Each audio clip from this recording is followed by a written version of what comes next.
we take our mesh from Meshroom and go into Blender and import it in,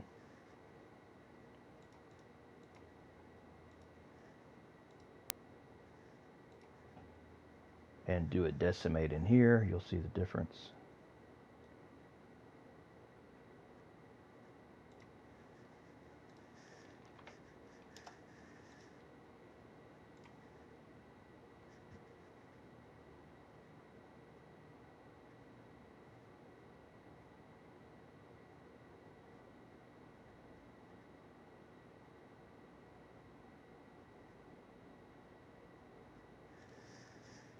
Oh yeah, and things always come in here sideways and backwards and everything else.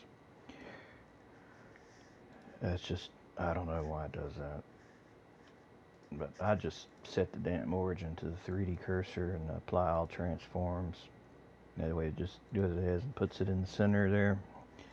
And then go to the different views and rotate it around till it's correct. Close enough anyway. So this is the high poly mesh here. To decimate it after the fact in here, you'll see why you wouldn't want to do this. I'll use the same 0.01 that I used in Meshroom, and you'll see immediately what it does. Well, not immediately, once it finishes. This is what I'm talking about. It just screws up the mesh, and this is more evident the more you decimate it in here. If you decimate it even farther than this, it really becomes apparent. But we went from 1.3 million to 13,000. But just to show you what, the more you do it, the more you start getting this look. Now normally you can do this and still keep the high poly model attributes as long as you bake. But like I said, that's another video. I'd have to get into another video to show you that. But that's actually the way I do it. I just don't settle for the low poly version from here, which it doesn't look bad. I'll redo it so you can see how to do this step and show you the difference between Meshrooms Decimate and Blender's Decimate.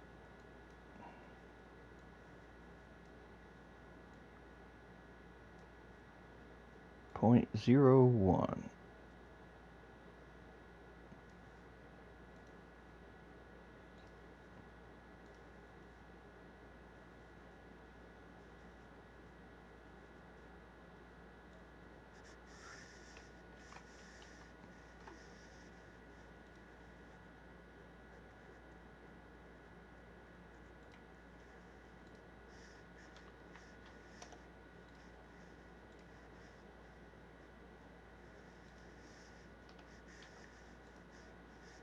Let me straighten it up.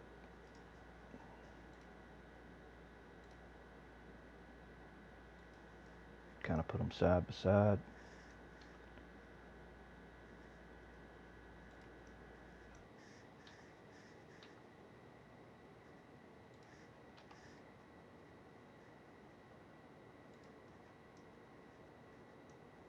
So you can see, alright, this is not in the other one.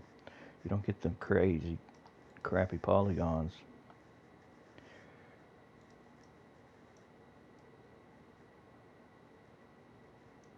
Look at the wireframes and you'll see.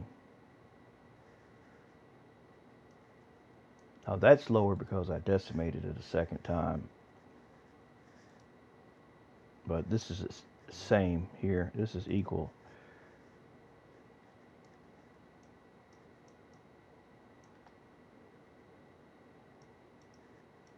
See that area there?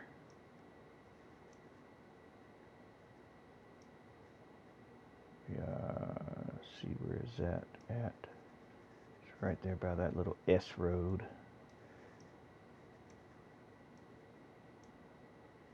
right here. No disturbances. That's I mean, maybe you don't notice that. I notice that. And like I said, this model here is like 12,000 polys, which is very doable for the game.